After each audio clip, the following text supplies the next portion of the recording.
Hello everyone, welcome to our channel technical fitness, जहाँ पे हम लोग एक्सरसाइज साइंस के बारे में बात करेंगे। आज हम लोग जिस टॉपिक पे बात करने वाले हैं बहुत ही एक अट्रैक्टिव मसल के बारे में, जो कि है बाइसेप्स। तो आज जानेंगे कैसे हम लोग बहुत ही कम समय में बाइसेप्स मसल को ग्रो कर सकते हैं और इंजरी से भी बच सकते हैं। अगर आप भी चाहते हैं कुछ इस तरीके का बाइसेप मसल, तो मैं आपको बताऊंगा आज कुछ ऐसे टिप्स, ऐसे ट्रिक्स जिससे आप बहुत कम समय में अपने बाइसेप्स को ग्रो कर सकेंगे। तो इस वीडियो को आप एंड तक देखें, और अगर आपने चैनल को सब्सक्राइब नहीं किया है तो चैनल को सब्सक्राइब करें और बेल आइकन को जरूर दबाएं। तो आज जानते हैं कि बाइसेप मसल किस तरीके से काम करता है और हमें कौन से वर्कआउट चूज करने चाहिए। तो पहली चीज जब भी हमारे दिमाग में आती है वो आती है बाइसेप कर्ल। तो बाइसेप कर्ल हम लगाते हैं बार से और लगाते हैं डंबल से, बट हमें चूज क्या करना है। अगर आप एक बिगिनर हैं तो मैं आपको रिकमेंड करूंगा कि आप हमेशा डंबल को चूज करें बार की जगह, क्योंकि बार एक बायलैटरल मूवमेंट है और डंबल आइसोलेटरल मूवमेंट होने की वजह से उसके बहुत सारे इफेक्ट्स होते हैं। जैसे कि बार में हम कभी भी सुपिनेशन फंक्शन को टारगेट नहीं कर पाते, लेकिन डंबल में वो इजीली हो जाती है। मैं आपको दिखाता हूं कि डंबल कर्ल लगाने किस तरीके से है। तो हमें बहुत ज़्यादा हैवी नहीं जाना है। अगर आप एक बिगिनर है या एक आप इंटरमीडिएट भी हैं तो आप अपने हिसाब से एक मॉडरेट वेट को चूज करें, ताकि आप उसके कम से कम 20, 15, 10, 8 के रेपिटेशंस लगा सकें, अगर आप एक बिगिनर है और या एडवांस भी हैं। तो आपको डंबल पकड़ना किस तरीके से, लोग पहली मिस्टेक करते हैं डंबल पकड़ने में।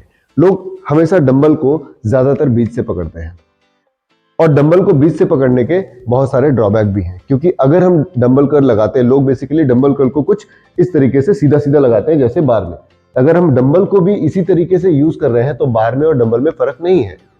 तो इसमें हमें सुपिनेशन फंक्शन को टारगेट किस तरीके से करना है, हमें इसे ऑफ सेंटर ग्रिप पकड़ना है और कुछ इस तरीके से नेचुरल हैंड ग्रिप, यानी कि स्ट्रेट जिस तरीके से हम खड़े रहते हैं उस तरीके से हमें खड़े होकर डंबल को कुछ रोटेट करते हुए ऊपर लेके जाना है। जब हम इस तरीके से रोटेट करके ऊपर जाएंगे तब हम बाइसेप मसल को ज्यादा चैलेंज कर पाएंगे, जिससे हम बाइसेप ब्रैकियाई, ब्रैकियोरेडियलिस, इन दोनों हिस्सों को हम टारगेट कर लेंगे। तो ये हो गया आपका बाइसेप ब्रैकियाई एंड ब्रैकियोरेडियलिस। ये दो मसल इसमें पूरी तरीके से इन्वॉल्व है और ये बहुत ही इफेक्टिव एक्सरसाइज है। अब इसे लगाना है तो लगाने के समय आपको एक चीज का ध्यान रखना है कि आप इतना ज्यादा वेट ना लें कि आप वेट लेके कुछ इस तरीके से परफॉर्म करें। ये बिल्कुल भी नहीं करना है। आपको हमेशा ध्यान में एक छोटी सी चीज रखनी है कि आपको बॉडी का मोमेंटम किसी भी एक्सरसाइज में नहीं लेना है। आपको सिर्फ और सिर्फ टारगेटेड मसल को टारगेट करना है, यानी कि बाइसेप मसल को। तो इस तरीके से बॉडी को स्ट्रेट रखते हुए ऐसे आपको परफॉर्म करनी है। नेक्स्ट वर्कआउट जो हम लगाने वाले हैं वो है bicep hammer curl. Hammer curl हम किस लिए करते हैं? हैमर कर्ल हम करते हैं बेसिकली ब्रैकियोरेडियलिस मसल को टारगेट करने के लिए। इसका काम है एल्बो फ्लेक्शन।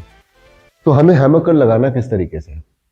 डंबल को कुछ इस तरीके से पकड़ना है और बॉडी को स्ट्रेट रखते हुए इस तरीके से परफॉर्म करना है। हाथ को स्ट्रेट, आप हाथ को अंदर की तरफ ना लेके जाएं, इस तरीके से बिल्कुल ना करें।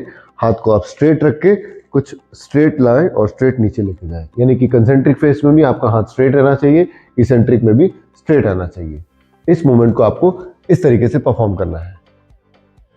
थर्ड एक्सरसाइज जो हम परफॉर्म करने वाले हैं वो है रिवर्स कर्ल। अब इतनी एक्सरसाइज तो हमने डंबल में कर ली, बट रिवर्स कर्ल को हम बार से लगाएंगे। रीजन मैं आपको बताता हूं। अगर हम डंबल से परफॉर्म करते हैं रिवर्स कर्ल तो कुछ इस तरीके से हमें रिवर्स कर्ल लगाने पड़ेंगे, जिससे कि आप अगर बहुत कम लोड भी लेंगे, ये 7.5 का डंबल है लेकिन मैं इससे रिवर्स कर्ल लगा रहा हूं तो मेरे हाथों की पोजीशन चेंज हो जा रही है, क्योंकि ये आइसोलेटरल मूवमेंट है। लेकिन इसमें हमें बायलैटरल मूवमेंट चाहिए, यानी कि बार से परफॉर्म करें, क्योंकि अगर बार इंटरकनेक्टेड है तो मेरे रिस्ट जो है, मेरे हाथ जो है वो घूमने की कोशिश नहीं करेंगे कंसेंट्रिक फेस में। कुछ इस तरीके से मैंने बार को पकड़ के रखा है, इस वजह से बार बीच से कनेक्टेड होने की वजह से मेरे हाथ अनस्टेबल नहीं होंगे और मैं अपने टारगेटेड मसल यानी कि ब्रैकियालिस मसल को टारगेट कर पाऊंगा।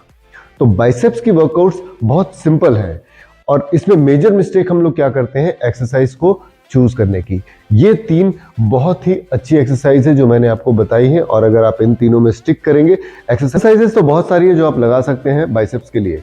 Preacher curl, spider curl, crucifix curl, ऐसे बहुत सारे कर्ल्स हैं, बट आपको वाइसली चूज करना होगा। आपको दिमाग से काम करना होगा, ना कि देधा मजदूरी।